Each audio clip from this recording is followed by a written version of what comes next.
Hello friends, welcome to another live coding session on Uno platform. I hope you have joined yesterday's 5.2 release webinar. It was amazing, it was fun, and we really enjoyed showing all the new and greatest things that we implemented in 5.2. If you have any feedback or questions on anything that you missed yesterday or did not manage to ask, I will try to answer or point you to the right person to answer those questions. But for today's live coding session, I would like to focus on some new APIs that we could implement. And I've picked two things actually. So first up, there is TextBlock in WinUI.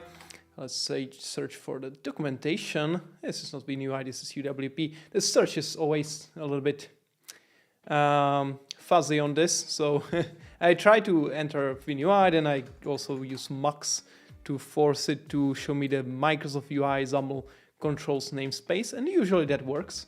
So the text block should have a property called copy selection to clipboard, method called copy selection to clipboard, and method select and method select all. I'm not sure which one of those are implemented on which platforms, but my goal would be to bring those to be supported at least wherever the text selection is supported right now. We definitely have it on Skia, and we definitely have it on WebAssembly. So those are the main targets I want to take care of today. So let's see how far that goes. So let's go. I will make sure I'm targeting .NET 7, that's the case, and then let's do Skia. So if you are working on some Uno platform app, let me know what you are working on. It's always inspiring to see people using Uno platform to build cross-platform apps. So I'm definitely interested in what you're building, what you're creating. All right, so we have here the Skia solution, and I will just close everything so it's nice and clean. And let's go to TextBlock. Let's see why it's opening on the different screens. So let's see, like TextBlock CS, and we have selection. So highlight color, but we would like to, it's interesting, we don't have text selection highlight color on WebAssembly. I would think that that's implemented as well, but yeah, let's first focus on what we have planned. So there should be select all. So this method, and that we can see is implemented on Skia, and it's not implemented on WebAssembly, or at least it seems so. So that's one thing that we can take care of. Well, maybe is text selection enabled? Is text selection enabled? That property is enabled. Let's go to that one. We need to figure out which targets we are supporting this property on, because even though, and that's not the one I want, even though it's marked as supported, it's actually not implemented on these targets except for WebAssembly on Skia, and that makes sense because the text selection is something that requires an actual native text to be shown, to be interactable, and on Android and iOS we are rendering that text in the given rectangle kind of, and it's not interactable text actually. So on these targets we do have actual text there that's native. So those targets support selection. Let's see, select all. Okay, so it's not here. I think it's gonna be implemented here in Skia. Select all. Yeah, so there is this method select all, which kind of just sets the selection property, which is private for Skia.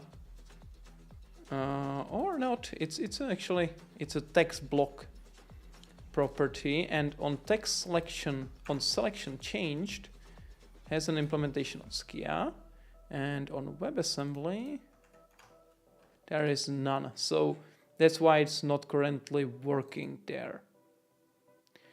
But is text selection enabled? Has is supported on WebAssembly, so we set selection enabled class, and that should work. So there is nothing blocking us from supporting this on WebAssembly, at least so far. So that's good.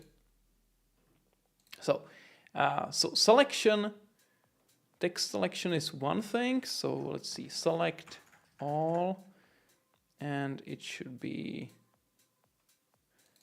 public void method, and we could move this one to cross runtime, because if we are going to support the selection on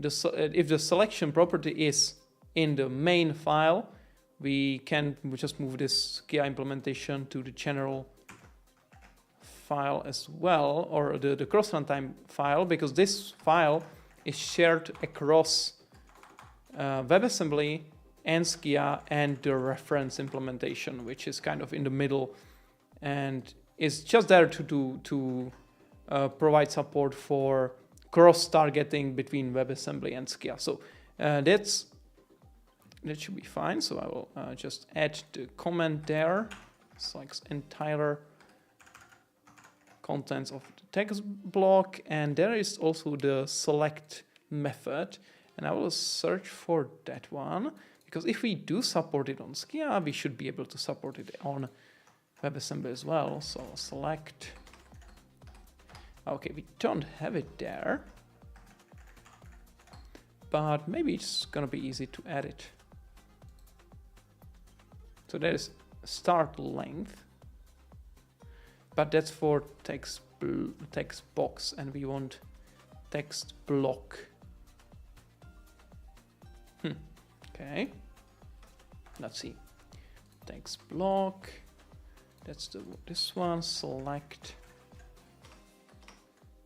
So the tricky thing here could be the text pointer class, which we don't support yet. So I think that's the reason why we don't have this method yet. So maybe let's skip this for now. Let's keep the select all first, because that's going to be easier. So I will mark this as implemented on these targets, just to remove these two from here, because we implemented it there.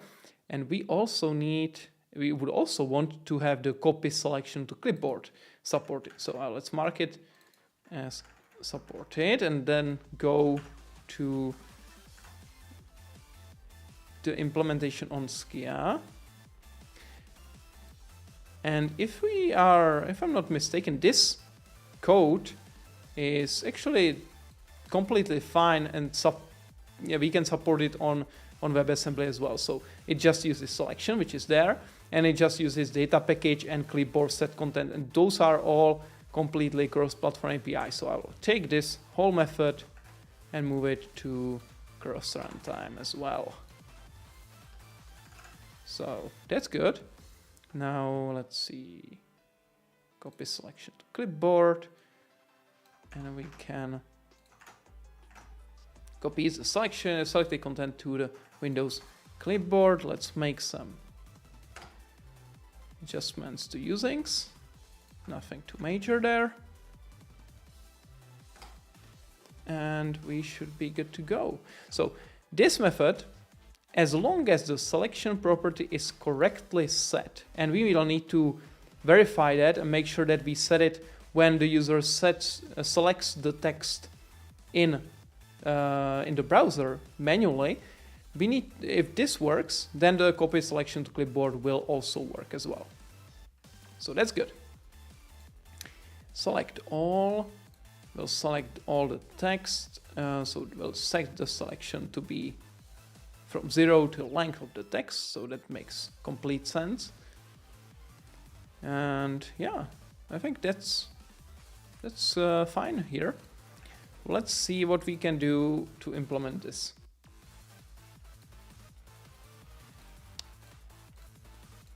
Oh, S1, or let me just fix the global not implemented attribute. So we have select all, and copy selection to clipboard. Now, okay, so on Skia, both of these things were already implemented, and I want to see if there is some test that verifies this.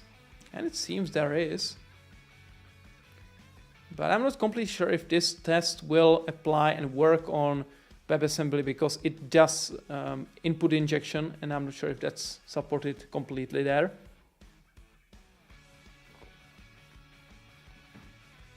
But we can definitely test for select all and copy to clipboard and then paste into a text box afterwards.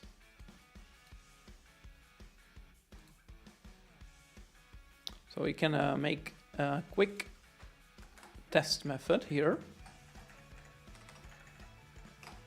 which will do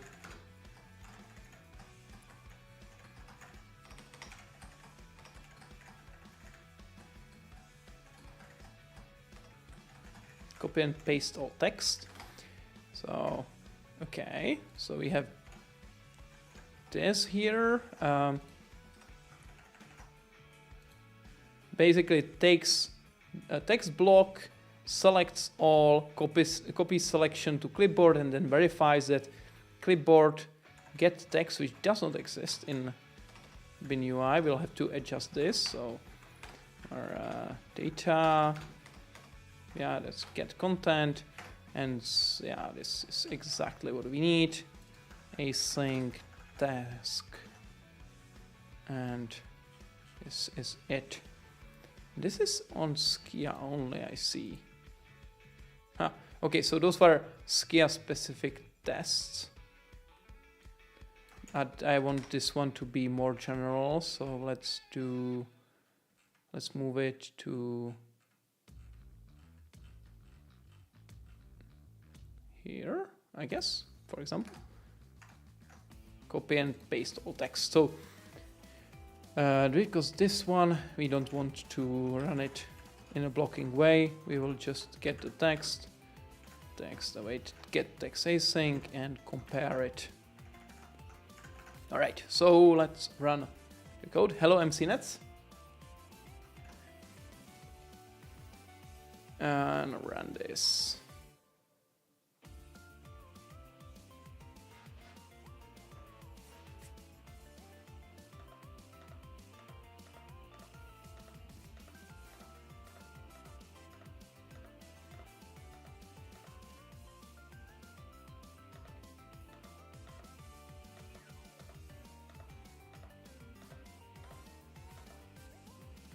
Right, let's wait. I'm just currently building the Skia target to see if that test passes on Skia, just to verify it, and then I will go to the WebAssembly part for implementation. Hello, Jose. So, have you enjoyed yesterday's webinar? Was it good?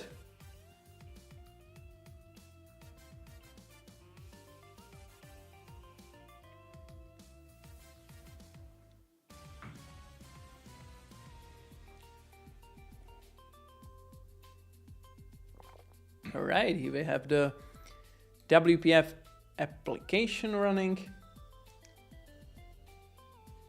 Yeah, a session about migrating WPF to Uno. Yes, that would be quite interesting, I think, because many people are asking for migration paths, and WPF to Uno is one important one. So definitely we should make it, and we do have some docs for migration. But yeah, maybe what would be nice to have is to have an open source WPF application that we could take and migrate in a series of live coding sessions from WPF to Uno platform. If you know about some relatively simple WPF application, so that it doesn't take hundreds of hours to migrate, maybe that would be a good showcase or idea. some simple, relatively simple WPF app, on which we could showcase at least the basic steps and to take it from WPF and to Uno. So if you know some app like that, that would be a great start. Let's see. Yeah, thank you for that nice words about the seminar. It was we had to really prep it properly this time. It was many things to prepare and to really showcase everything, because it was a very big release. So we had to figure out what to include and how deep to go, and it worked out, I think, pretty well. So that's pretty good. I'm pretty happy about the results. The problem here, it doesn't seem to... Okay, so it worked. It didn't work the first time, and it works the second time. That's interesting. Why didn't it work the first time and now it does pass completely fine? Oh, right, because now it's in the clipboard. But if it's not there, it... Okay. I think I might know what this is. Copy selection to clipboard. Let's see the implementation here. WPF. Yeah, this one. Yeah, because it has to happen on the dispatcher asynchronously. So, call here. All right, let's. Yeah. Yeah, this is because it's happening on the dispatcher. And the question is, why is this the case? Because I don't think it needs to happen this way, especially if you're already on the dispatcher. Why is it delayed? Let's see.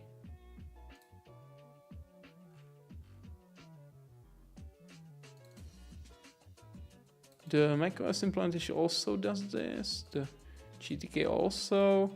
Every single one of them does this, except for X11. That does, it seems, synchronously. But why is it delayed? I need to know. When was this changed? Okay, so here. Okay, so that's not relevant. This one. And it was already done this way initially. Like it might be because if it's not on the UI thread, it will fail. But yeah, and it seems that it has to be asynchronous there because of storage items. But the other ones, for example, text, okay, get text async. Oh, so it's getting the text asynchronously.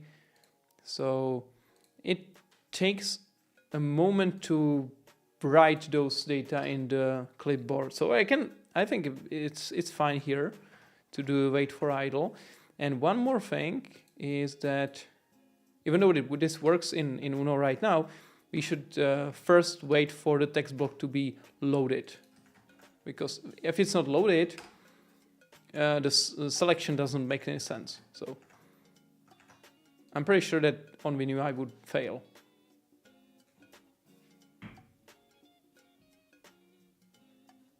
So let's see if this does work.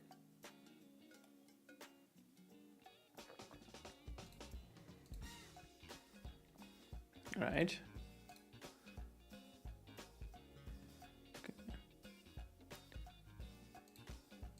Okay, I was... The breakpoint broke it, but if it's not with the breakpoint, it does work properly, which is fine. So this is the copy and paste all text, and it works on skia correctly. So now let's move to WebAssembly and see if it's possible to implement it properly there. I'm not completely sure if this test will be possible to run in the CI, because on WebAssembly, if you want to access the clipboard, you have to give permission to the browser to do that. And I'm not sure if in the context of running runtime tests, this permission is done implicitly, or if the explicit confirmation of that permission is needed. And if yes, then this is not going to work. So, but for local testing, it should be fine anyway.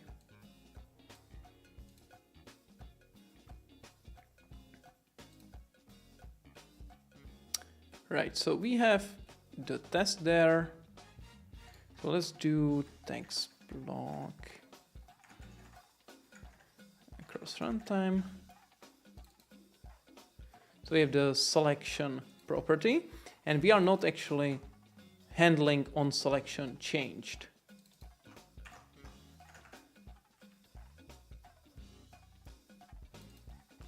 So in case of skia, let's see what is done there. It's basically just doing the selection in native way. So we should be able to do a similar thing here.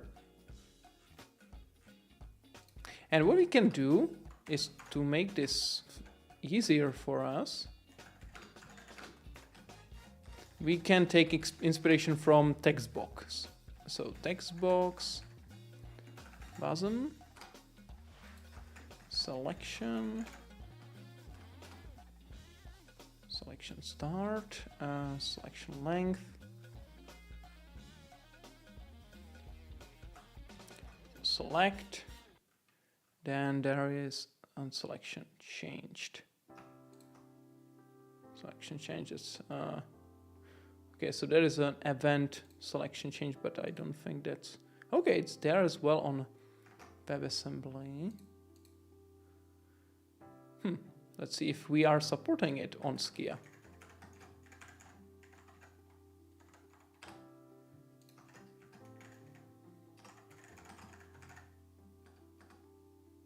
We are not. Oh, so we probably should support this one as well. Okay.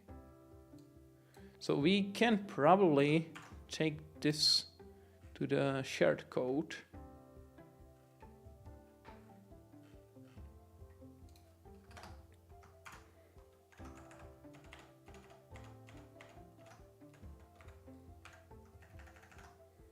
So this is going to be the shared event for selection changed. Let's move it underneath the constructor so it's nice and tidy. There is some documentation for it, I guess. Yeah, of course, when the text selection has changed logically.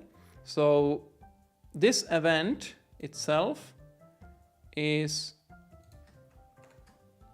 not going to be support. It's going to be to support. Oh, actually, we can move it to the cross runtime file only. Right, that's better. So in the cross runtime file, the selection changed event will be handling the selection, and we will mark it here as implemented on these three targets. So let's delete this and delete this from here. Okay. All right.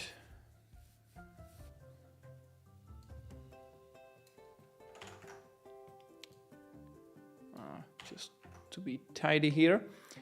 Okay, so we have TextBlock cross runtime selection changed, and when we do the selection, on selection changed handler should trigger selection changed event. So you invoke it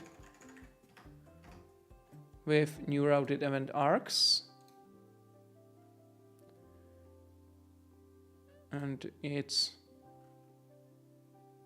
for now there is nothing to report in there, so I will keep it just blank new routed event args, but maybe later it will it should contain additional information like original source. It can be this because it's coming from the text block. So maybe like this is fine.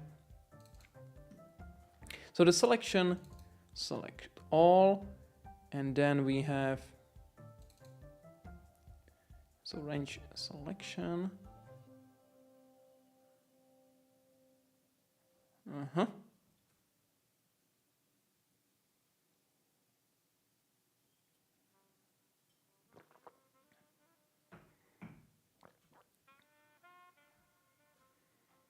So that's range, okay. So let's go back to WebAssembly here. And we need to figure out how to select some text in via JavaScript, I guess. So if we do select here, what it will do is select input range. And that method is implemented here in Window Manager interop. And yeah, that's the interop implementation. Okay. So let's go back, select. So we will need something like this, but not exactly because it's going to be a bit different. Window Manager interop.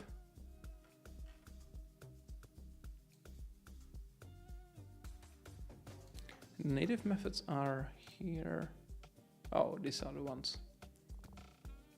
Okay, that's what I need actually. I need something like this. So for TextBlock WebAssembly, I will create TextBlock interop wasm.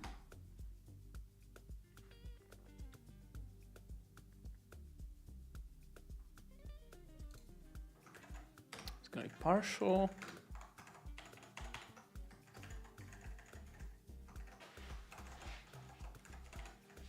We actually had some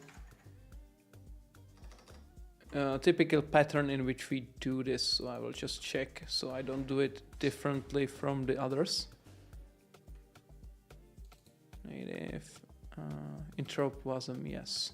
So yeah, so the namespace is __, and it's wrapped like this, so it's internal static inside of that class, and the outer class is internal partial, and it's gonna be __ uno XAML control. So hopefully this way it's gonna be correct, and then the implementation itself. So something like this, but it's gonna be something like select range or star in start and end.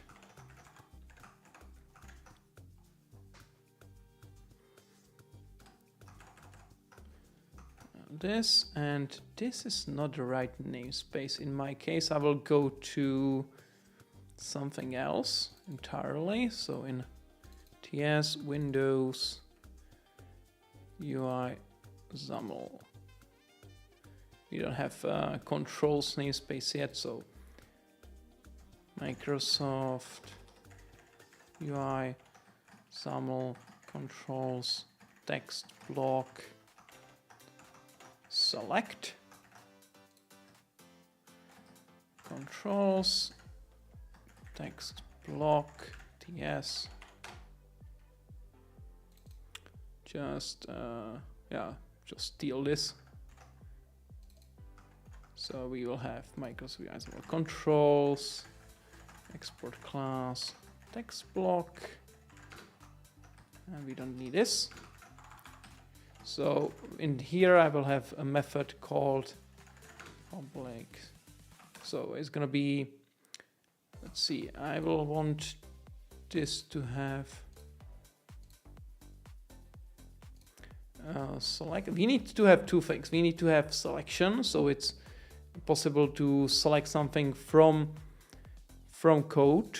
Oh, this why I don't why does it get generated? I don't want this here. Okay, so it's done automatically now for some reason. It didn't do that before, so I'm not...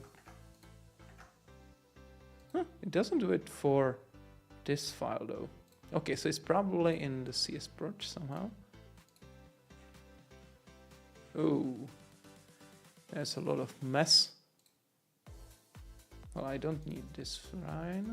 Okay, but it doesn't explain all that mess that's happening there. Well, I will just have to probably ignore it for now, but cannot say I like it. Yeah, but it's generated for everything I see here, so yeah. Well, I guess that's fine. Okay, so let's go back to here. So it's gonna be public static select from number to length number. Maybe I should have length instead of void. This is the right syntax, I hope.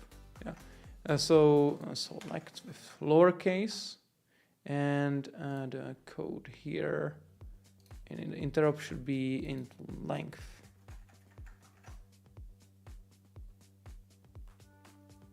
Right. So, and now I need to reference the right element as well. So let's see how the text box is doing it. I don't exactly remember what's the trick there. So HTML ID is passed as the argument, and this one is int pointer.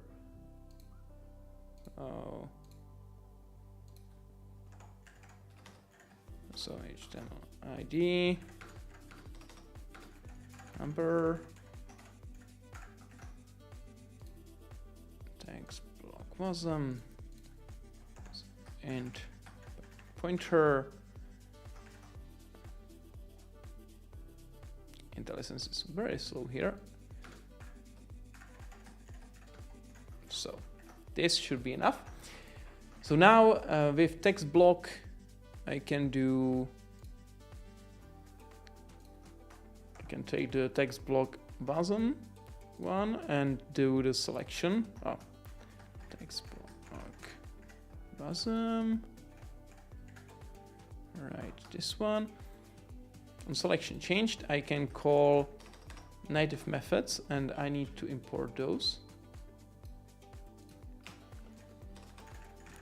Using static uno UI TextBlock, and I do native methods there.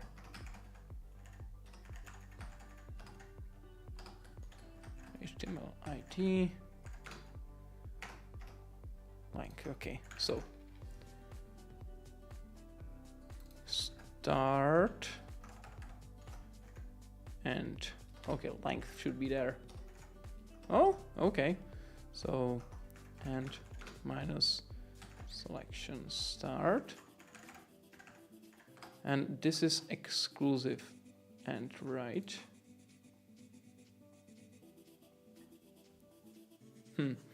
It should be, I think. Oh, we can verify it later. So this should select that range of characters, and then the copy to clipboard is already implemented, so that's nothing to do there. So yeah, okay, so it's inclusive. The end is, so it's if zero length, so it gives you the end is exclusive, so that should be fine, because now if I subtract, it's the remainder, so it should be fine. Okay, so if let's run this on WebAssembly and we'll see what happens. So this is the first direction. The other one would be selection from JS. So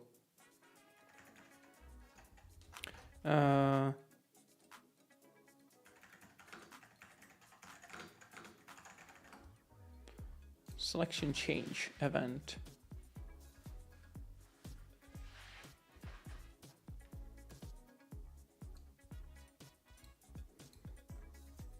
And we should be listening to that event when the selection is enabled for TextBlock.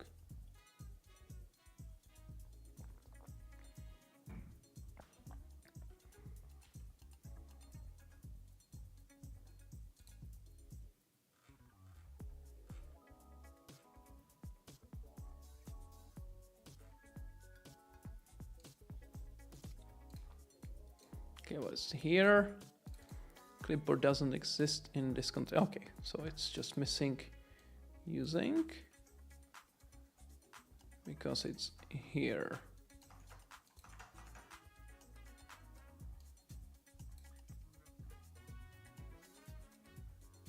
Yeah, okay, system namespace as well. Now we should be good.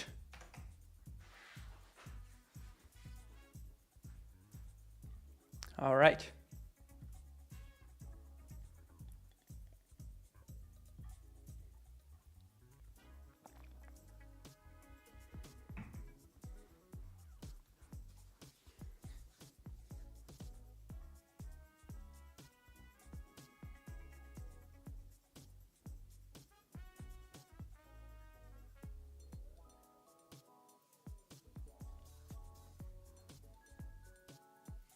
Okay, so we have the website up and running, web app properly. So web app is up and running, and let's try the API. So select, and we made a mistake there, I think. Yeah, we need to allow copy paste, and it seems to work, but that's probably because I already had that in the clipboard. Oh, it seems that it works.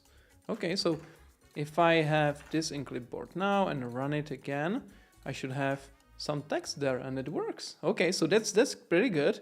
Although it should not have worked actually, because the selection is not possible on the text because it's not selection enabled. So even though it does work, it should not actually work because the text does not select itself. So what I will do is I will adjust the test to be is text selection enabled, true, and this will make it selectable, and it will make it possible to actually follow the selection changed event as well. So I will close this, let's close this one, and let's run it again. So now the text should be selectable. And we should see actually the visual of the text being selected.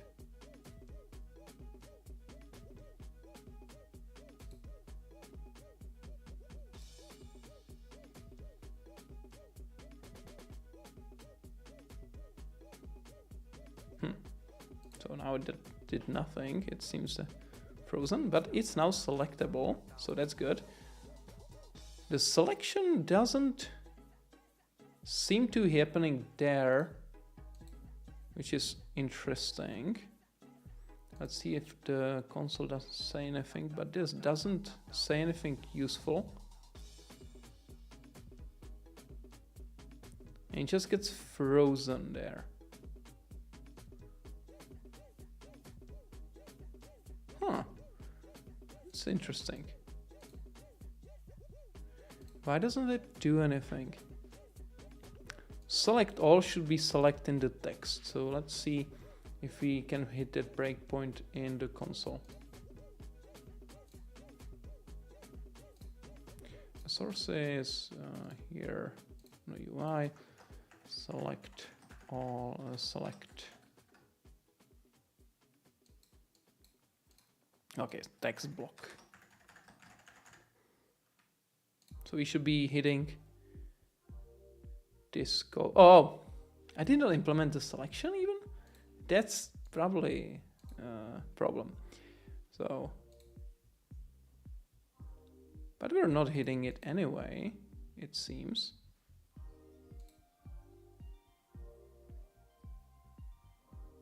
For some reason.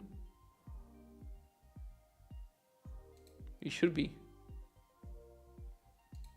So okay, that's multiple. Okay, so it's hitting that breakpoint. Okay, so that works.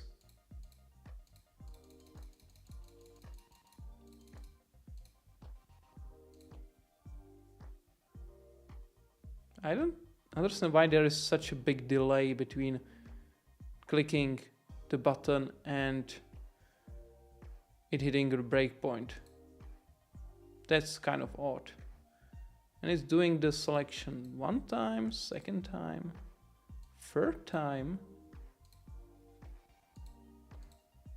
So many times. What is if length 0? Many odd things are happening here. Right, so we need to step back from this a little bit. Select all, let's see. The text length must be correct. And we should be right away after that hitting the on selection changed. The selection end should be the length. If we remove 0, we should get length there. And calling select should call the correct method, which is doing it. Okay. And now here we should be able to do something like element, yeah, get element by ID, and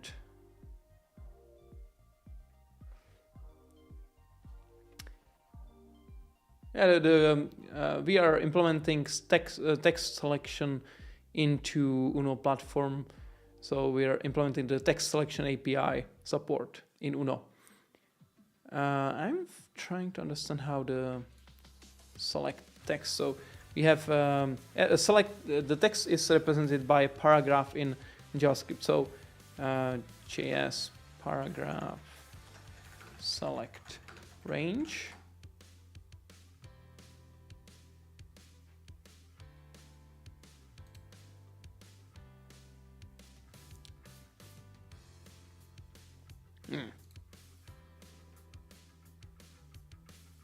Set selection range, but it's on input element, but I want something else. This is not an input element.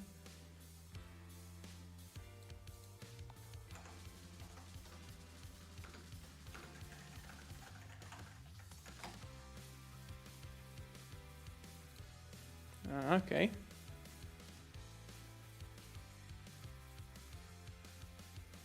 Let's really create range and set start, set end.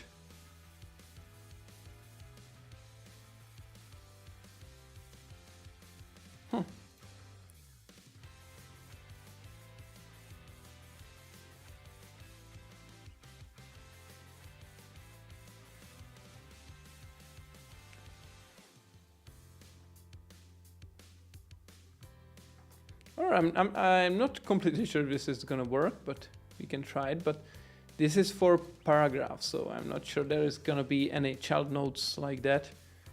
That sounds a little bit strange.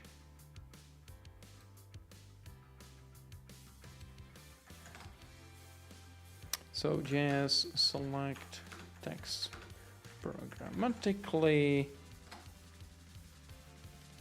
It's all about input element, but yeah, of course. I did use the Copilot suggestion, but I'm not sure if this is gonna work. So I can try it, of course, but I'm not completely sure if that's gonna be correct, because it assumes the element is not a paragraph. It is just a chunk of HTML elements, and I want to select a number of them, but this is text itself, this is paragraph itself.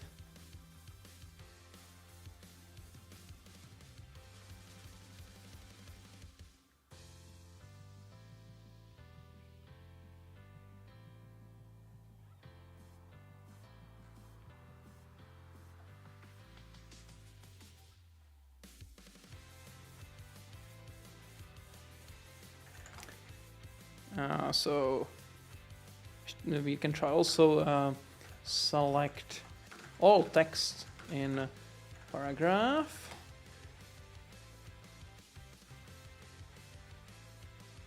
As again, input element.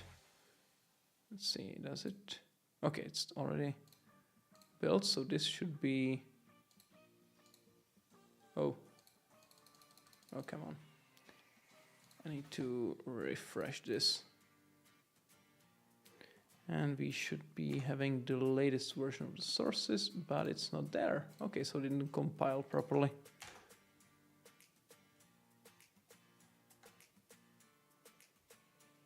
Nope, it's not there.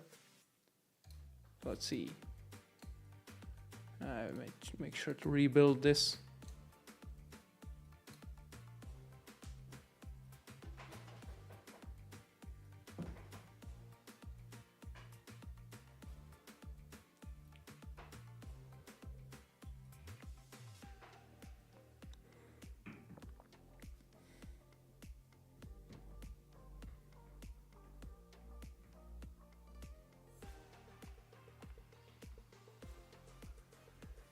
And now it should be better.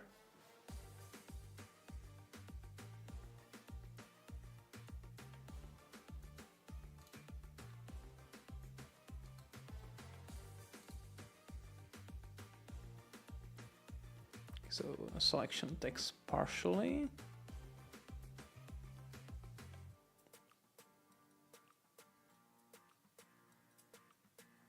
Okay, so we have first child 2, first child 4 to get the range within the paragraph. Oh, what are you complaining about? Because this is on. Let's see. So that might be actually good. TS 0 from plus length. So it might be actually correct this time. Oh, thanks for the subscription.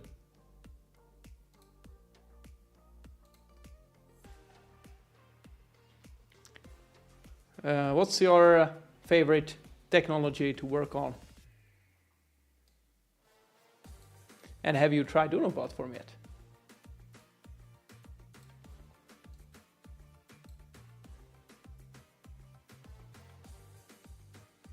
Okay, we have samples app.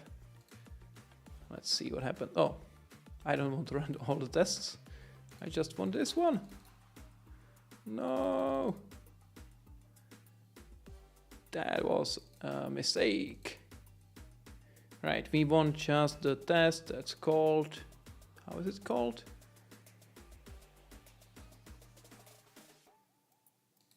All right, copy and paste all text. Ooh, it seems to be kind of frozen here. Ah, nice. Well, you can check out Uno platform. It's a open source solution for building cross-platform applications. So you can build a single piece of code that runs in .NET, and it runs on Windows, on Linux, on WebAssembly, on Android, on iOS, all the different platforms at the same time. So that's pretty cool, right? It's a fully cross-platform app building solution, and it has many extensions on top of it, and it has many different controls that you can use. It's very versatile for app development. So, okay, so this is not yet working. Let's see sources, package, and see what is happening in the code there. It's now running faster. Not sure what was the previous slowdown there. TextBlock. Should be getting the selection, so let's see. I cannot set the breakpoint. Okay, I can. All right. So we have.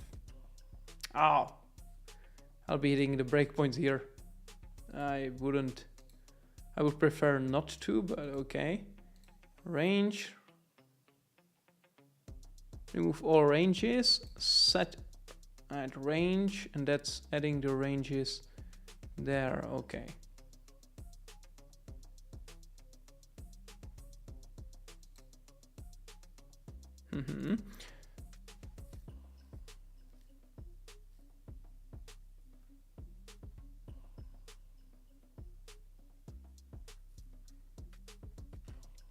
Like that seems that should work, but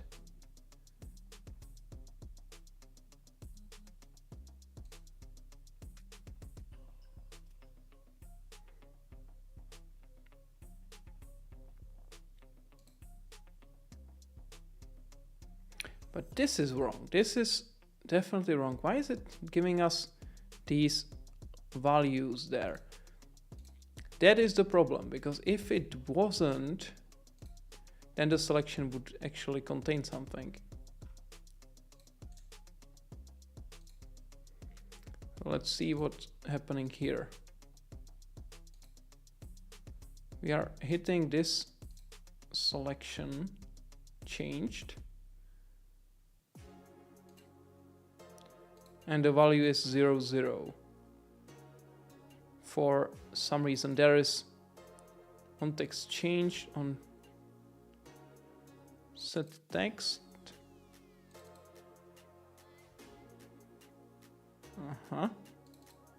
Okay, so that's just updating the selection value there, so it's not relevant to us. Let me see. Okay, we can stop hitting this breakpoint now, right? So let's undo that breakpoint there. All right, so when we start that method, we should be getting the selection once, and that's for the select all method. So here, if I put a breakpoint and run this, we should hit this, then we should get a proper selection in this location.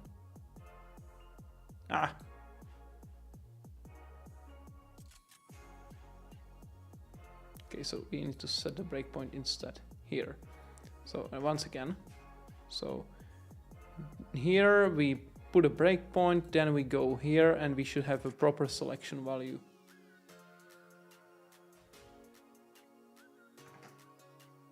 That's right. Locals, right, because we are hitting it too early. And now if we go here, we should have the proper selection, which is, yeah, to 9. And now if we hit the breakpoint here, we should have that value in there as well. So that's 0 to 9. That's correct. So if we go here, should have range, end of set 9, and start of set 0. That seems okay. But yeah, okay, that makes sense, because we are then overriding it with empty selections overall, so that makes it unselect the original selection. Hello, Gabriel. So that explains the issue we are seeing, I think, because we are seeing it remove all ranges, and that is actually the problem there.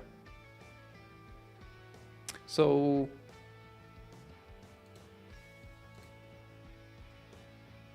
on selection changed should have also a check. So if is text selection enabled, then we do the selection. And also if selection start not equal selection, and or maybe, yeah, and because it's a range, but we are working with it like it's a length thing.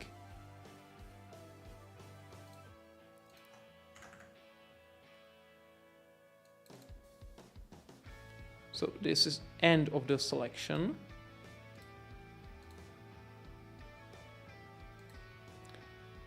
Yeah, I guess it is fine.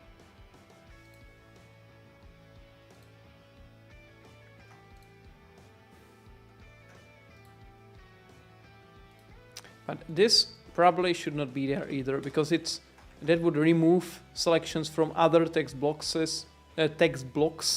when you're adding a new selection to a different one. So this should always only work with the selection for the specific text block you are currently focused on.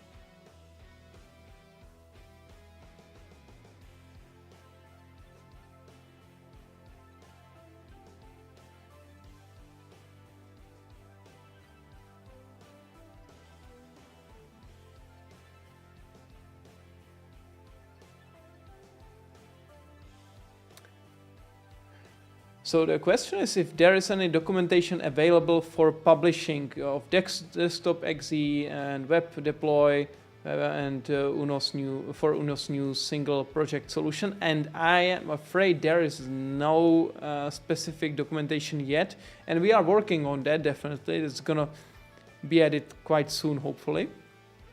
On the other hand, the deployment or publishing should be relatively the same as before, because when you select a target that you for debugging, the publishing option should be available in Visual Studio. And if you're building on CI, then you just build the target that you specifically want for that specific case, and then you do the publishing with the artifacts that were built from that target. So if you want to publish that on Azure, you just take the WebAssembly output and you send it to Azure for deployment. So it should be relatively the same as before, just a little bit different than before, because we have now a single project instead of multiple. So what's happening here? I may probably hit some breakpoint, but it's waiting for the debugger. Thank you for that nice words about the webinar. We tried to make it as fun as possible, so hopefully it worked out.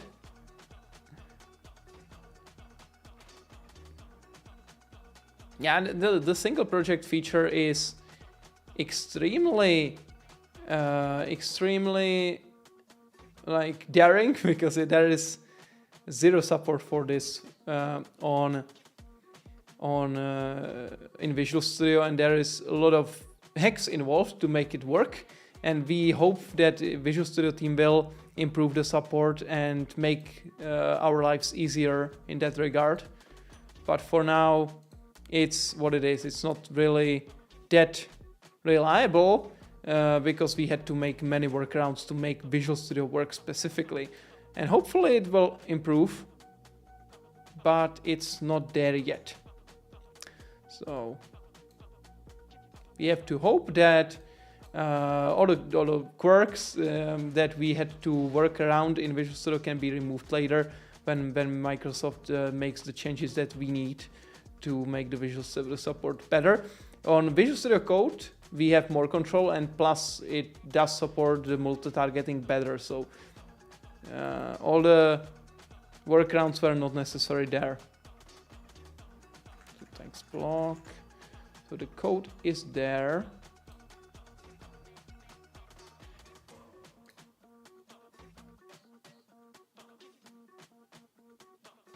Okay, so we're hitting this with the right values, but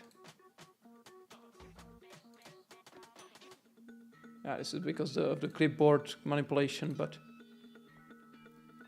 and I don't see that selection happening there per se, which is odd. It should be working, and we can verify it actually, and we can run the code from the console. If we know the IDE, we should be able to run it from the console.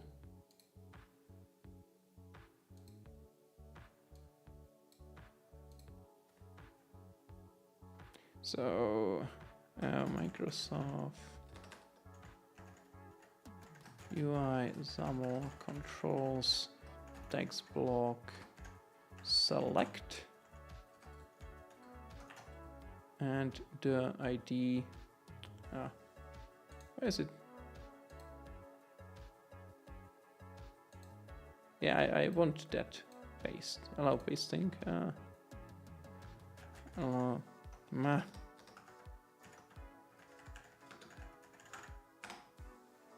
Okay, so now you let me.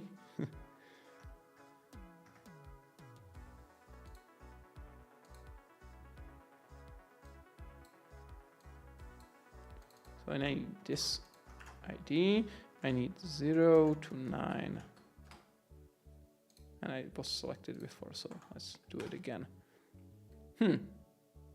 As we can see, it does not select. At least visually, it does not select.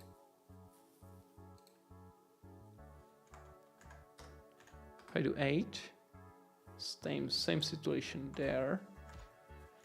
So I do 1, 8, still.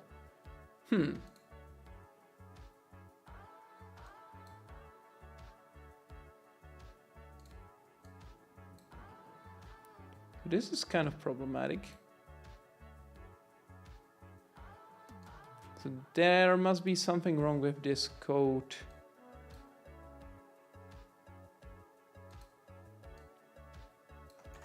We can do it manually here. So if I do selection var range, create range, range dot set start.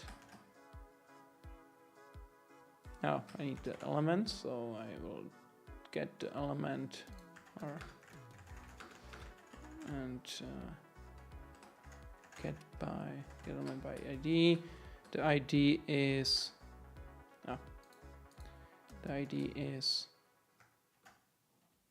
this one. Yeah, so that's a text block, and I will do range set start command child, first child. Okay, first child 0 range set end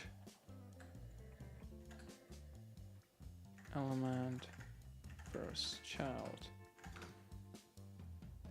For example, 5,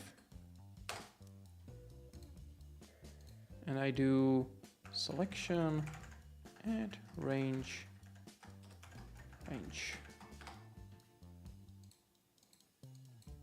There's nothing.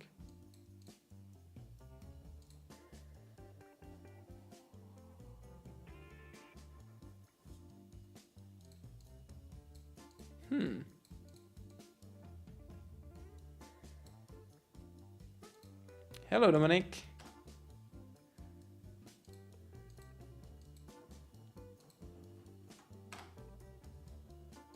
Seems like it does not update the selection. So weird. The API does not. It's not really clear to me. I'm also in the wrong browser. Yeah. Good job on your part, Dominic. It was fun. So this is a very nice website describing selection, but I don't see it working. Selection, Windows selection.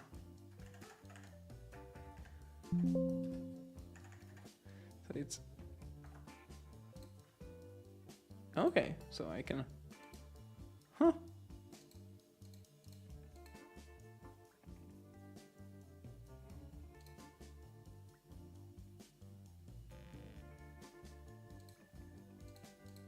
and here it works. So what is the difference?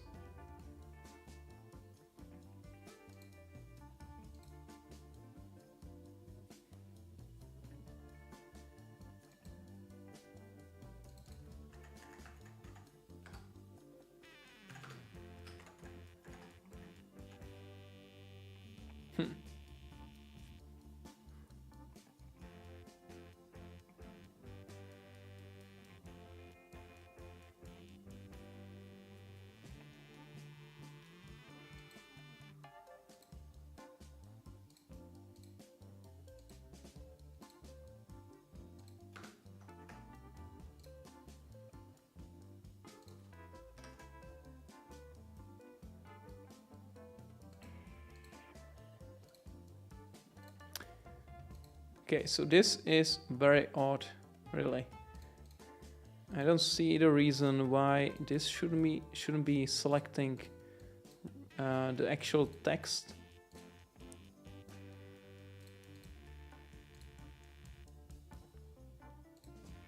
Huh.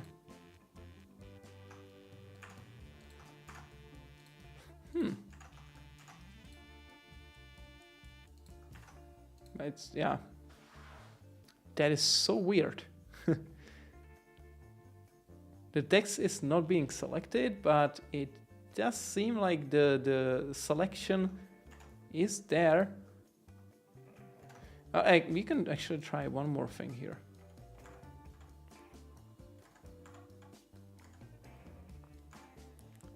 If I go here and select text, the new ID is this one. So I can do create range. I will do element by this ID, and I will do range. Set start element first child 0. Set end element first child 5, and I get what was that? What was that code to get the contents? Console right log, just the range itself. Okay, so range console log range.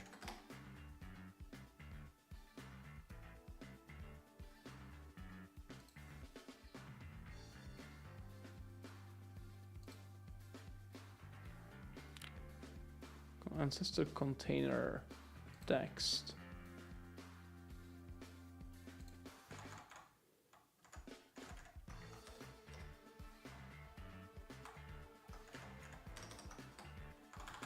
Okay, if I do directly the element itself, there is no child at offset 5.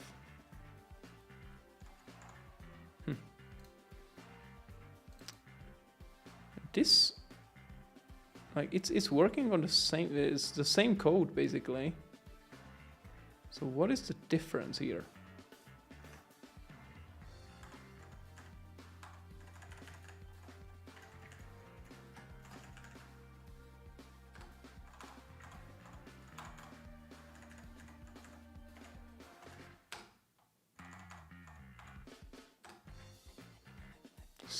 Still the same thing, it's just giving me undefined, and the common ancestor has the data, so that's good, but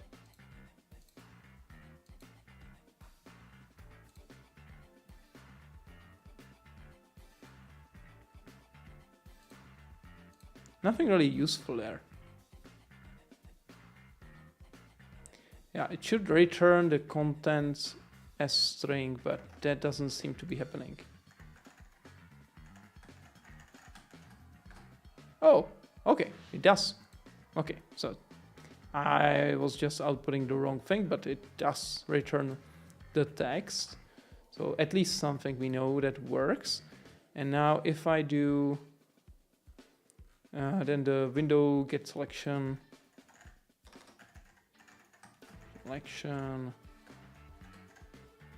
add range.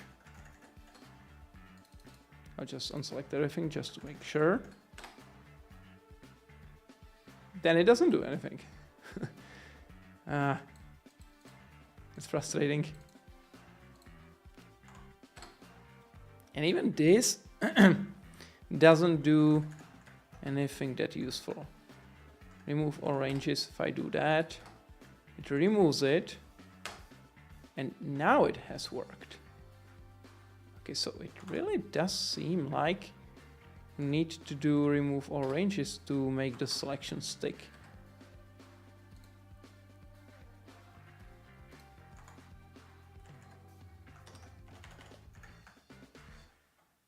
Range count now is 1.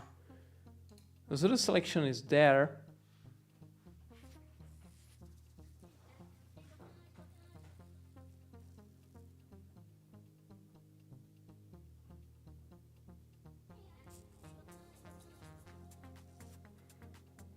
I'm not completely sure why Microsoft is removing this feature.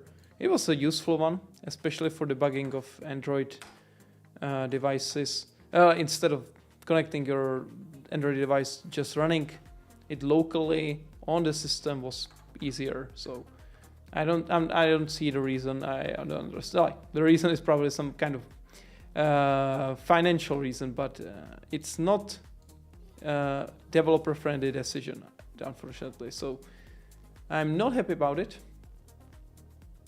But what we can do, right? So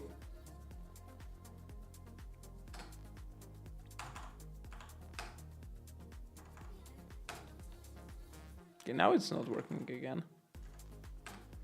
But that is because I removed that element, so now it's not there. Okay, so I can, we can try this at least. We'll see what happens.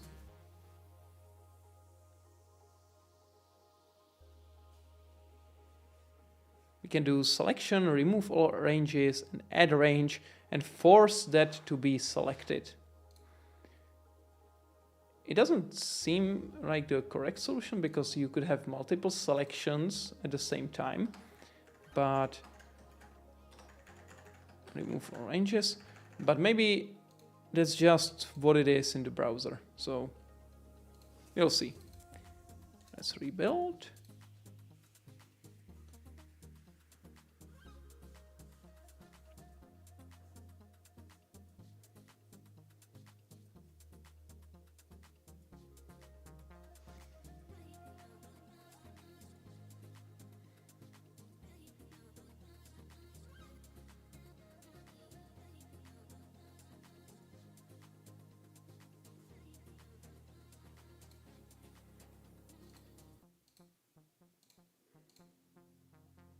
A question to you all could be, what would you want to see in future live coding sessions?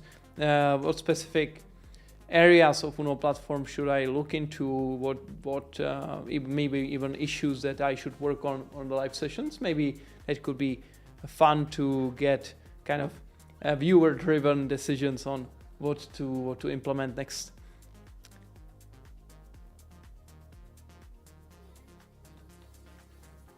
So let's see if we can win the fight against the browser, which is so far very, very strong component.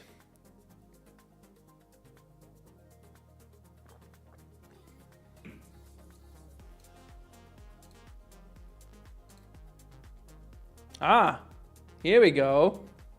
All right, so now you have the text selected. Finally, it is doing the right thing. So you can see selected text, and that is good. That is very, very good. Right, so that part of this problem is now working. So select all is selecting the text, and copy is copying the selected text. Although we don't have this, we don't update the selection from the text block itself. So what we need to do is also subscribe to that event and to unsubscribe from it there.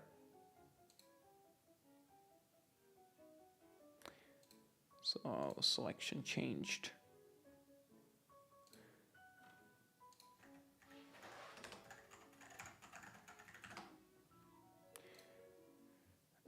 No, that's definitely the wrong one. But we would, what we would like to do is to listen to the selection to be able to get the currently selected text from the paragraph. Maybe there could be an API for the selection itself. So HTML paragraph get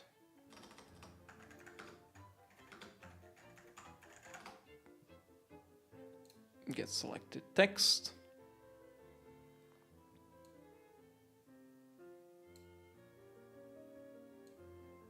Okay. So you are getting the range which gives you, and you can get the text that's selected from there.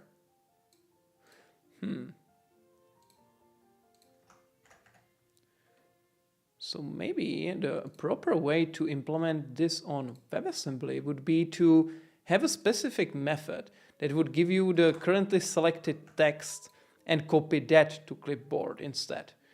So maybe let's do it like that. So I will have a method that's gonna be get selected text, and we will get our element. Then we will get, okay, so yeah, that's very useful suggestion by Copilot. So we'll get the selection from the window, and we'll find the range that contains, that is related to this current element. And if that element is there, we just get the range to string that will give us the selected text on this specific element. So this way, we can more easily implement the copy selection to Clipboard that really is related to this specific element.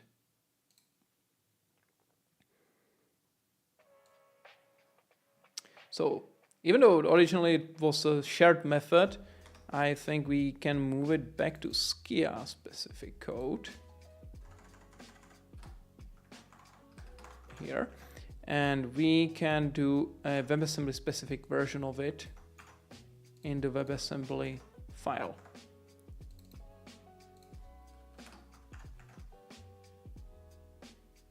Stop it. This part will be the same, so we'll be creating a data package, setting the content, but we will be calling a method to retrieve the selected text. And for that, we will also need to add that method here. So just import get selection. Yeah, thank you. That's very nice. I think that's also the name I used there, right? To get selected text. So I will rename this to here. Get selected text. Get selected text here. So this will give us the selected text, and we will then apply it to the text block. So native methods get selected text HTML ID, and then the text will set it as the clipboard content, which will copy it to Clipboard.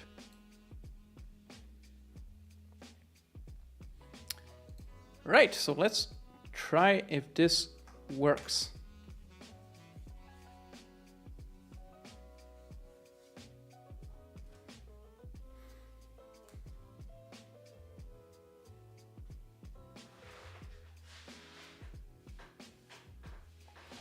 All right, see you next time. I will be probably doing these live coding sessions now more regularly on Wednesdays around the same time. So we'll see each other next time. So have a great rest of the day.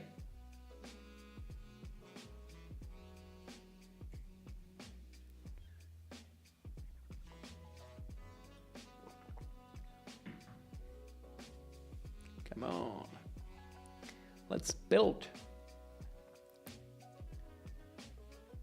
Right, so it's listening on this port and it's now running, and we can try to see if this works out. Well, so the selection is there, but we need to verify that. All right, it seems that it works. So if I copy this into Clipboard, it's there. But if I run the test and paste again, we have some text in the Clipboard. So it means that it has taken the contents of the selected text, copied it into Clipboard, and that is exactly what we wanted. So that's pretty good. So we have implementation of these two new methods on WebAssembly. The next step would be to do the selection changed event, but we will have to probably work on that next time, because that's going to be more complicated, especially because it's directly on documents. So it will be more tricky to figure out which text block, which element it's related to update the selection on the managed side. So let's keep it like this for now, and I will make a commit with the changes that are related to our session so far. So I will do this one. We can try if the test will work, and if not, we will just mark it as skia only.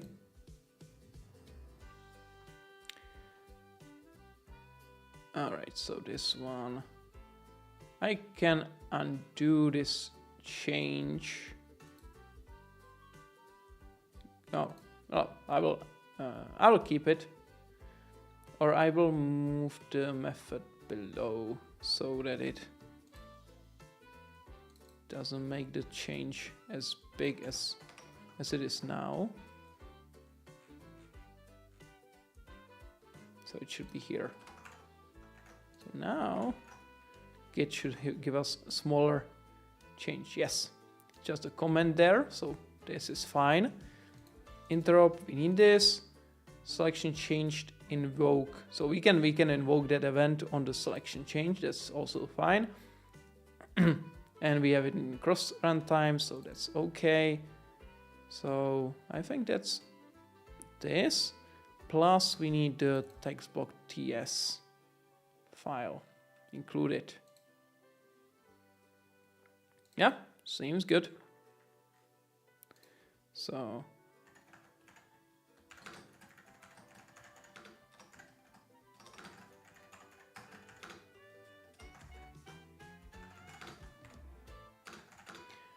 and copy selection to clipboard.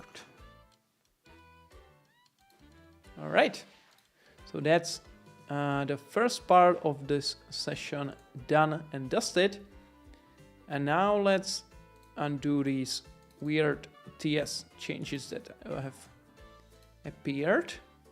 And we want to switch to another part of this session, which is continuing on the AppWindow positioning APIs that we started on the last live coding session. So I have still something like 30 minutes to go. So I will continue on this and then continue next time as well. Right.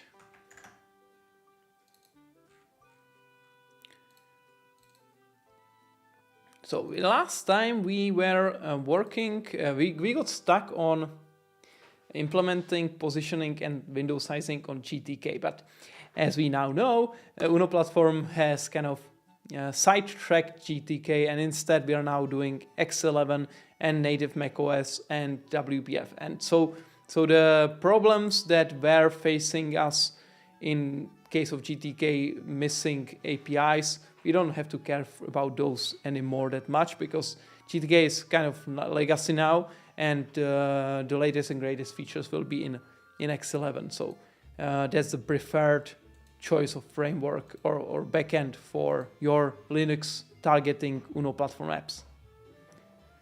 Question is if there is something like an iframe to show website within my browser WASM app.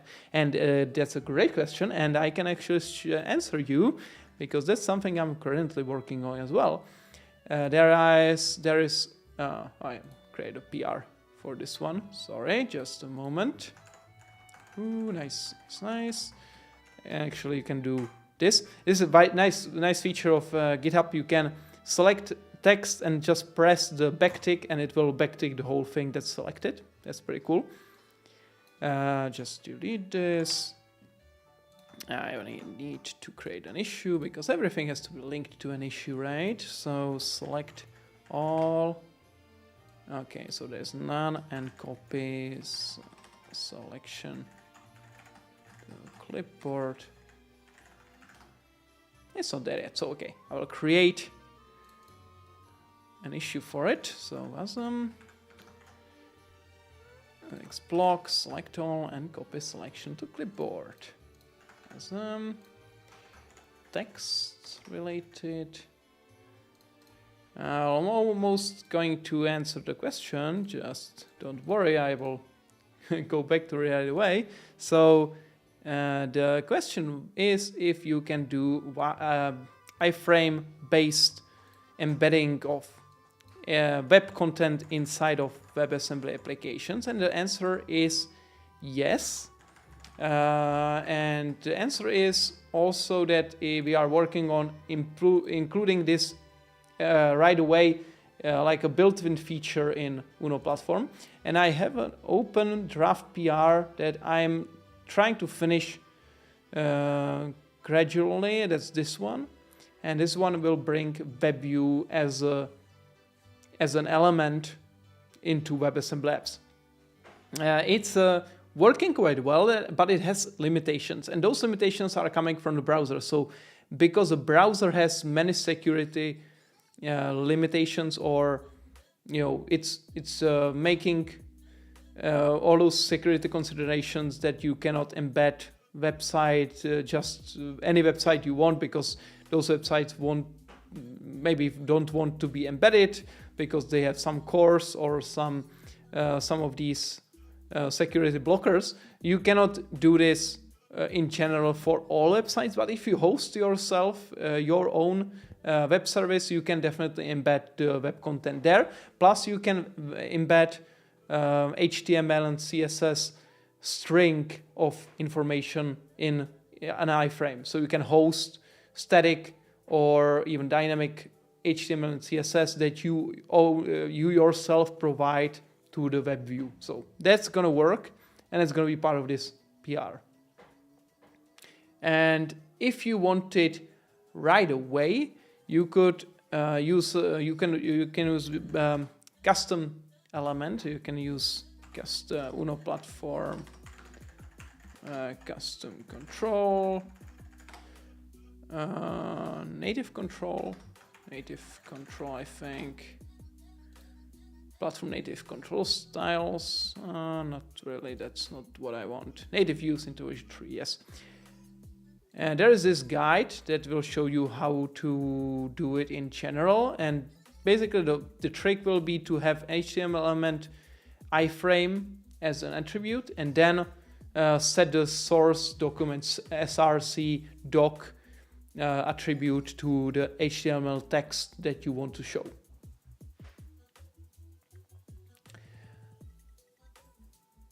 Yeah, if you have a news app and you want to show the website of news in your app, that's hard to say, because it depends if the news website, which is out of your control, has some course setting that will prevent being embedded in iframe. I don't remember exactly what like security header that is, but if they have it, then you will not be able to do it, unfortunately. What you could do is to call some of their API, get the HTML content, and then just embed it as an iframe content inside of the WebView control. But they have to have an API to get it.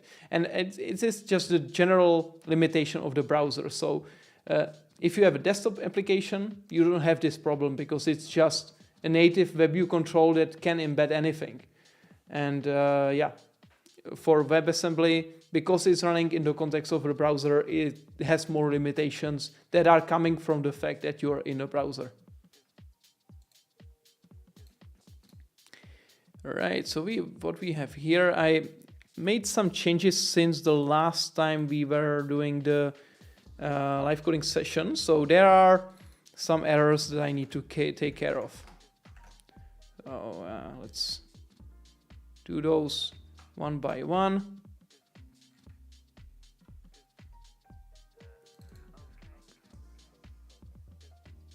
Size changed event.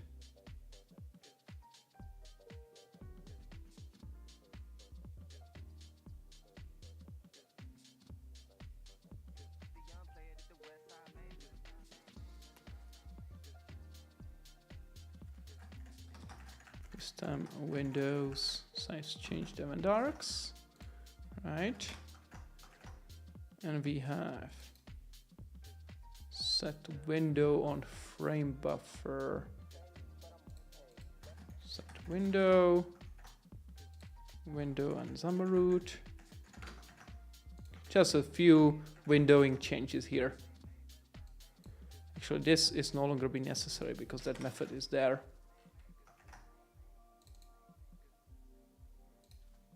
Window, XAML root. So window, window.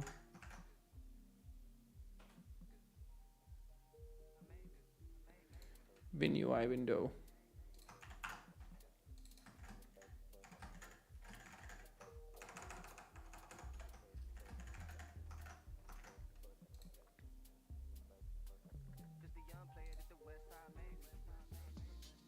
Ah, right.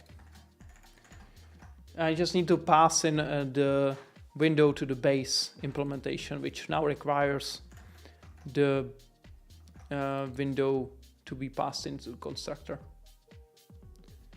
Native visibility changed. So what is this? Okay, so it should be just including that namespace and is visible.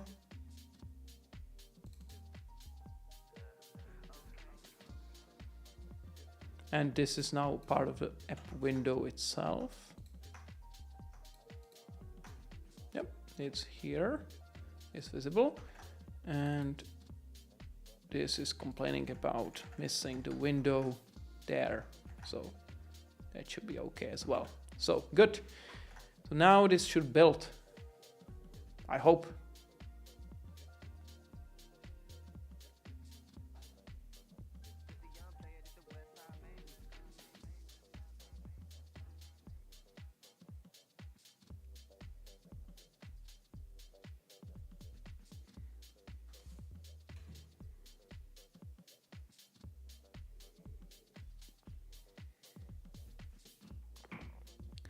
Oh, it doesn't. There is something more to be done here. So window, XAML root, I need to pass in the window.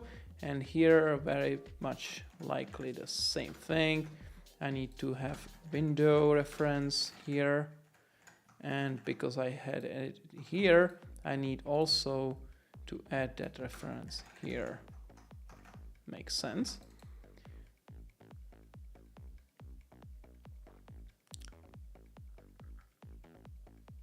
Oh, come on.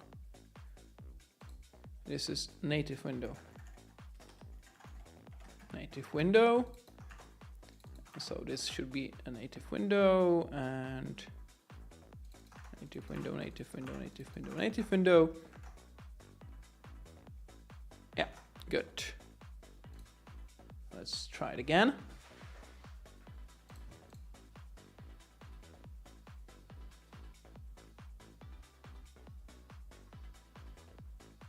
All right, here we go. So we have added a new sample for this, right? So windowing, position and size. Yes. So if I move the window, I should see. Okay, so this moves the window and this changes the size somehow. Resize. Oh, that's interesting. But it is fine, it's working, so this is good. The position is not updating for some reason, but it's working, so size is fine. I can see the size changing. The position itself is not, and the reason for that is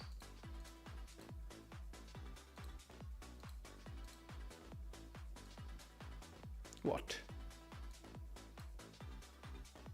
So we can app window, position and size.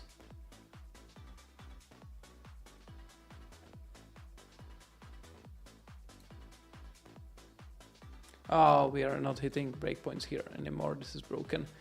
Yeah, this is a current issue in the repo that we cannot set breakpoints on the samples, so I will not be able to see it there, but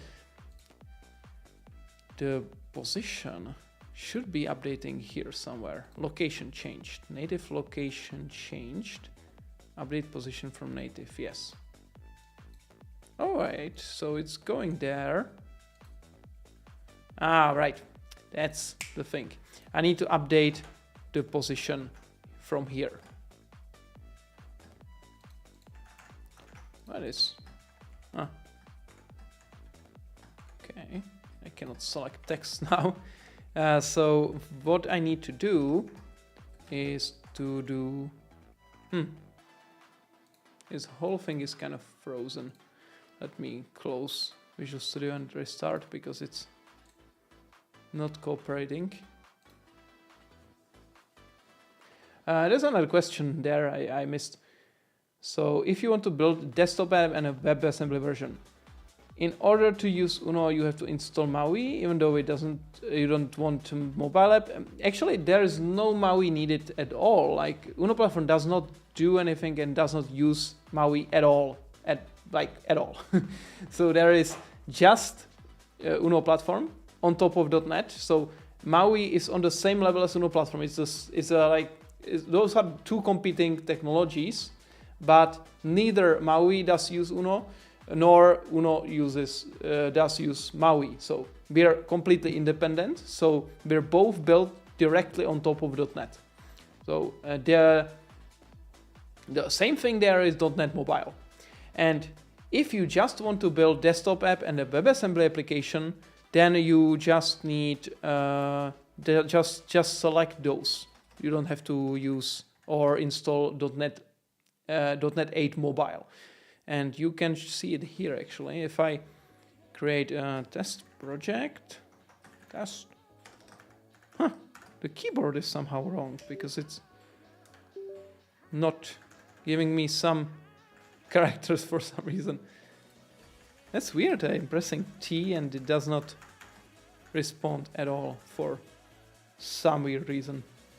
Let me switch to different. That's weird. I cannot type capital T. Why? That's not normal. Anyways, so in Docs, I'm not sure why Docs say it, but if you go to platforms and unselect all of these and just keep Windows, Desktop, and WebAssembly, you will just get Windows, Desktop, and WebAssembly. And these are the ones that require .NET 8 Mobile. But if you don't have those targets there, there should be nothing that's building against mobile. And the target frameworks will just contain .NET 8 browser WASM and .NET 8 desktop. So nothing related to the mobile, and you shouldn't need it. And if you do, that's some kind of bug because it should not be required. So please try it out. I see. And the docs say that you need to check the MAUI workload. Let's see which one gets started. Visual Studio. Yeah, so this is not MAUI. It's actually multi-platform app UI development, but it's not. It says .NET MAUI inside, but the thing that it's installing is mainly .NET 8 mobile support. But it's not. You don't use MAUI. We don't use MAUI. We just use the underlying infrastructure that MAUI is using as well. And that's why you check this checkbox when you're installing. When you want to use Uno platform. But if you don't need Android, iOS, and Mac Catalyst, you don't have to check it. This is just for targeting iOS, Android, and Mac Catalyst. And if you don't want to target those, then you don't have to check it and you don't have to install it. We just need this one for WebAssembly and this one for desktop. So this doc is assuming you want to target all of the targets that Uno platform supports. So you can skip this part if you don't want mobile. That should be fine. All right. So where was I? I cannot type capital T, which is kind of limiting because you might want that, and some specific keys don't work. So let me try to switch to another keyboard. Maybe that's gonna help.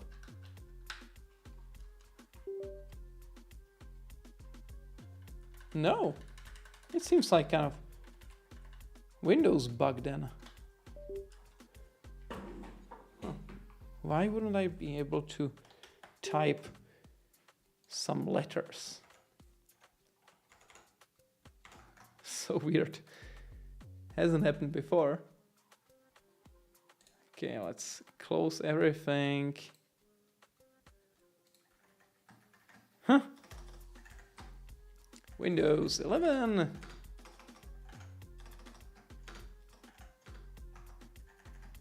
Can't type some letters.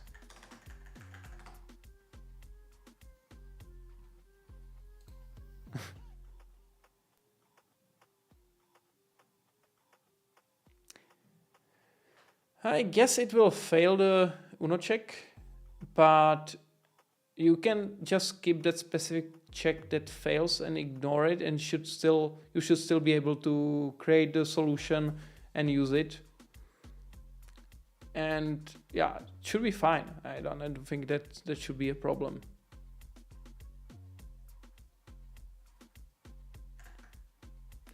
So accessibility.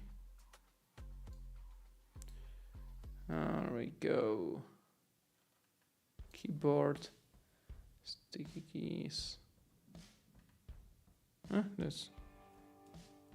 It's not on, so.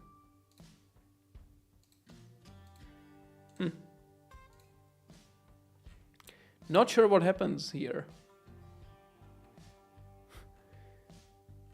It's kind of limiting because I cannot type the letters that I want. Oh, now it works. What was this? That's super weird. I can type now normally. I don't understand what happened there. That's super odd.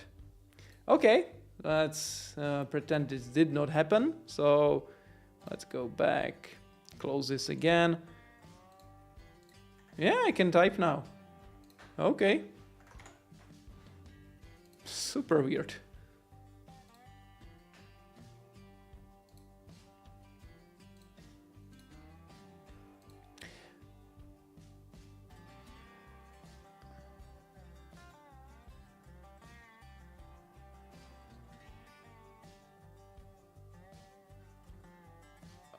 Toggle the switch in a gallery. So you mean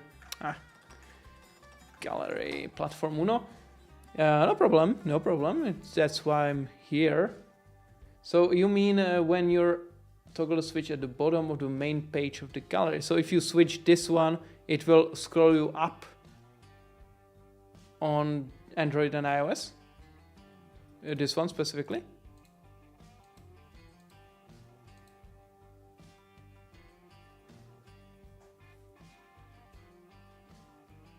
Oh, you mean on when you run the web gallery, so you open this website on the phone browser. Let's try it. Let's see.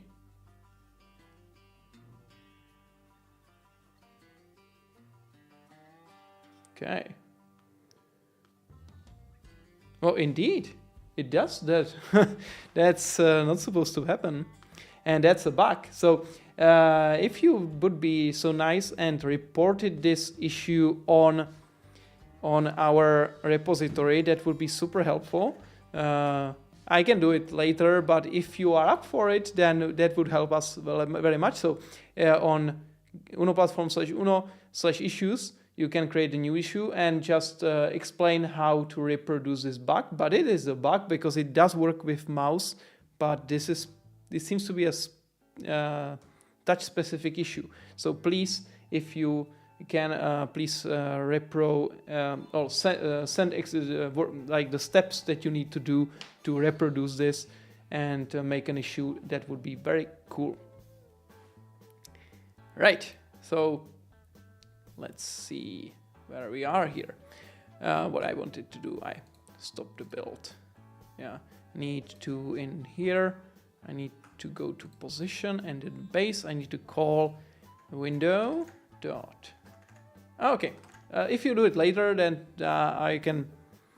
That's fine. And if I later don't see the issue there, I will create it myself. But it's more likely that you remember it than I, because I have so many things here during the stream. So it's probably likely that I will forget about it. So if you can remember to do it later, it will help me. So let's do this one. So on app window changed, I'll do new app window changed event arcs. Did position change true?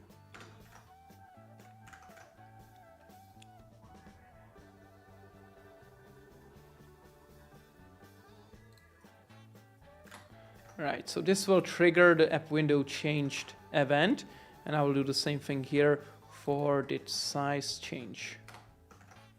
All right, so that's good. And now let's see if this works on WPF properly.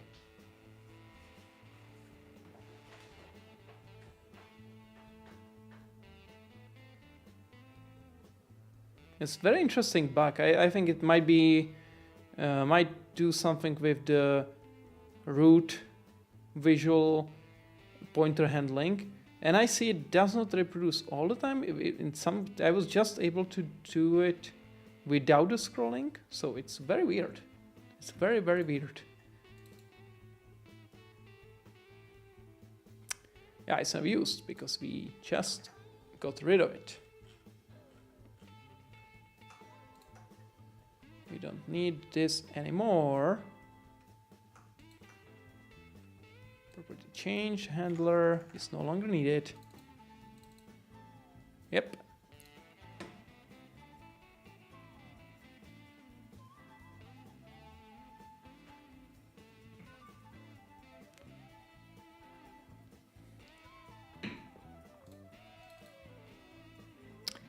Alright, so we don't no longer need this one, and we no longer need this one. The property changed event was kind of workaround because I didn't have access to the app window from the native window, but now I have because I am passing it through to the native window wrapper. So now it's very easy to just trigger that event from the native window wrapper base directly. So I'm just triggering that change directly from here. So hopefully, if we're lucky, we should see the values updating on the sample that we have. And let's see if we can do WebAssembly. So JavaScript get window position.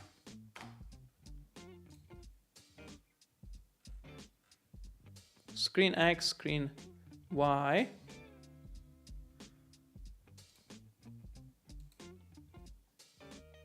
Well, maybe. What's the window position and size? And if I move it, yeah, it's updating. Nice. Okay. All right, this is working. Good. So we have the implementation working again on WPF. So rebase adjustments. I think we can include everything here except for the global JSON. Yeah.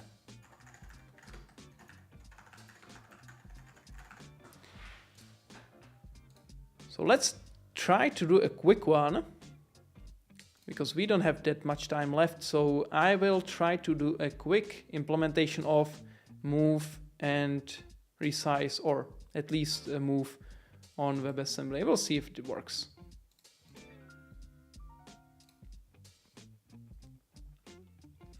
Window, move to something like that. There is move to.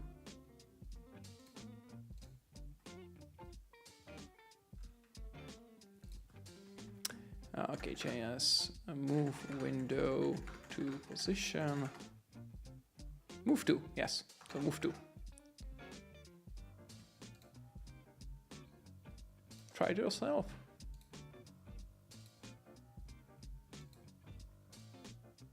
Okay.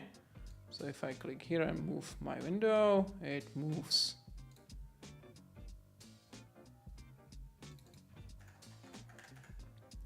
If I do this, it doesn't work because maybe it's just for external window that you open.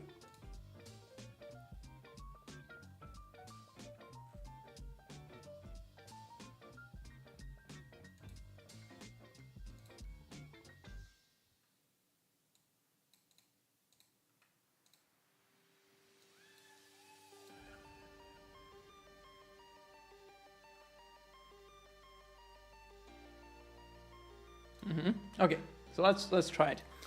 I will go to AppWindow.cs.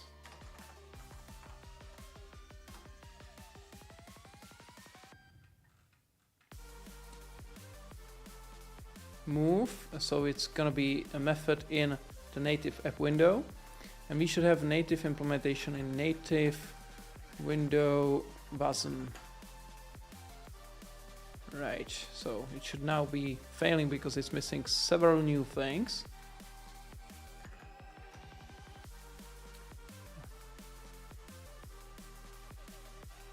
Right, thank you very much for creating that issue. That's very helpful, and hopefully it will get looked at soon. Very surprised. It's a very weird bug because it's not happening on mouse, just on touch, so it must be touch specific something.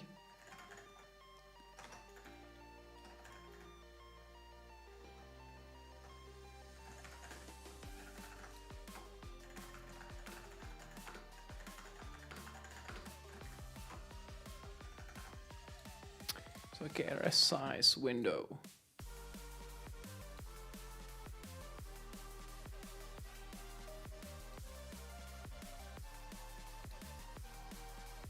Let's see here. You can actually try it in the console, right?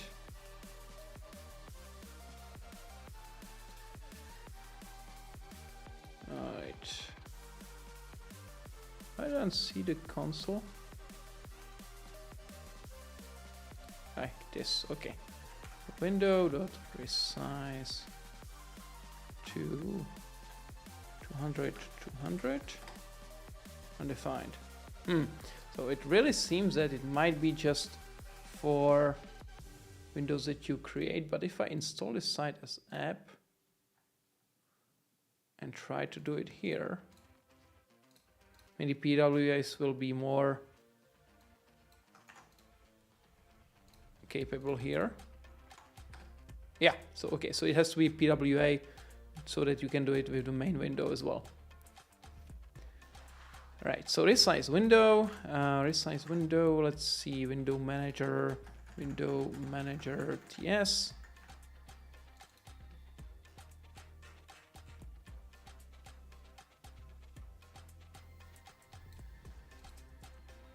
And we'll have a method called public static resize window void. Oh, you have to specify it apparently. So resize window, so we have to do resize to, and it's gonna be width, height, where these two will be numbers: width, number, height, number. All right. All right, so this is simple enough. We can do move window. Move window is going to be very similar. Just move to X and Y. That's Y. And now window manager. Let's do the same thing here. Size move window. Move window. And let's keep it int instead of double for now. Int Y. And this is going to be int width and int height. And then in the window implementation here,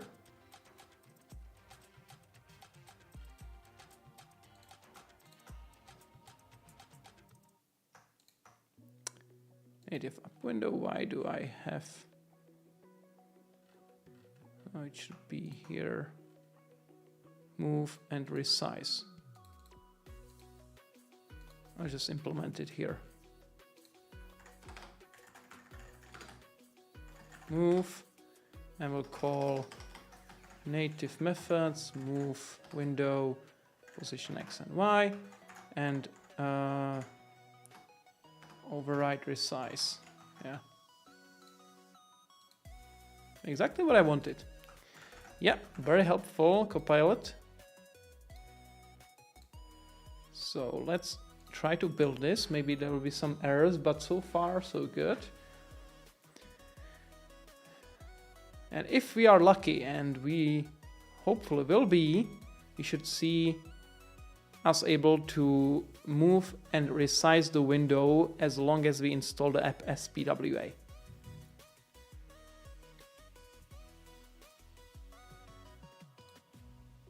Although there is something here. All right, right. So set window, and XAML root, I need to pass it there. Right, cancel and try again.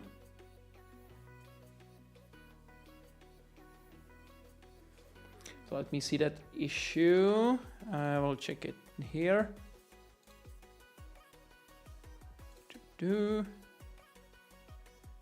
Yeah, thank you. That's very nice. I will tag David. He is our input mage. He knows everything about input handling in Uno platform, so he will be able to figure out why this is not working. As do many do, because it's gonna be easy, I guess. So let's see what he says. If anyone knows, then he knows. Yeah. And I will just mention this is WebAssembly. So this is in mobile browser.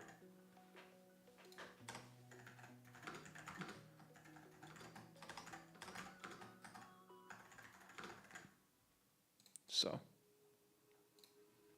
hopefully he will figure it out. All right, so let's see what happens here. I will first need to install the app here on my local machine. So we have it Uno samples button. Okay, so we have it open as a PWA, and now we'll see what happens if we try to move the window. So I will say to move it to 0, 0. And we have something happening here. All right, so resize also happening here. Okay, so there is some error. Assertions. Not too helpful, I must say. Okay, so if I do 10 and 10, move it, still having the same error. Am I debugging here? Oh, this is frozen completely. It could be even the reason why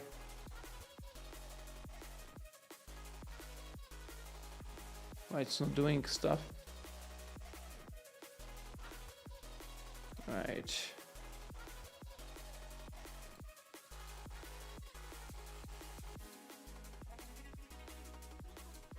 Okay, so it was frozen, but it still didn't work. So let's see, move window. We are calling the move window method, which is pointing to window manager current move window. Ah, okay. That's pretty important. I was I wrote it as a static method, and it is a instance one. That could be very likely the cause of the trouble. Just make sure to rebuild. And hopefully this time it's gonna work.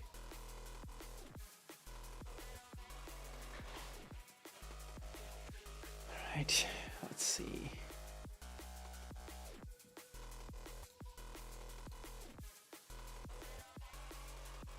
Move window, resize window, that seems all good. Resize window dot current, yeah. This all seems fine. So I don't see any big problem there, except for it being static before. So maybe now it's gonna be fine. And we can actually test it. We can check if we are hitting the breakpoint. That's a good point there.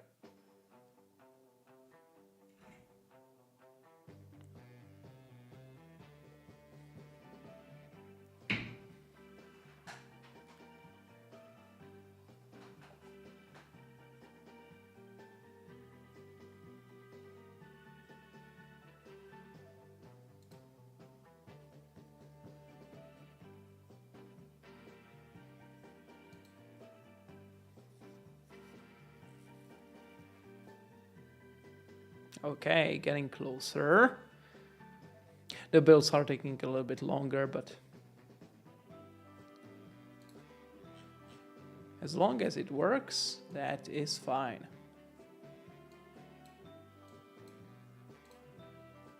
Okay, but we need to open it in the PWA, so here. And we would like to have developer tools side by side, and now app window position and size. And move it. Oh, okay, it moved. You can see it now. So if I do 100, it moves. Okay, that's very, very nice. 100, 100. Huh, that seems to be different, but I'm not sure what. It seems like the position has some kind of different sizing to it. Or there's a limit of what we can do. Oh, maybe, yeah, that's because it's too big. So it doesn't, oh, okay, it doesn't work because the window was too big. And if I do 100 and 200, oh, that's maybe too small, so 500 and 600 size. All right, that works. That's pretty nice. 1000, perfect. All right, so we have moving and sizing for WebAssembly working now. The other way around, we should be able to get the current position and get the current size so that we can apply it and watch for its changes, but that we will do next time because I am out of time today, so I will just commit the changes.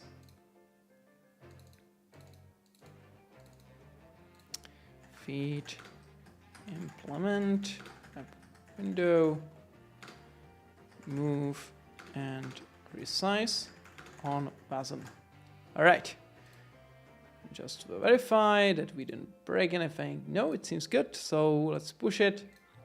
And with that, I will thank you very much for joining this live coding session. I hope you enjoyed it and it was useful and it was interesting, at least in some way. If you have feedback or ideas for next live coding sessions, just let me know on any social media.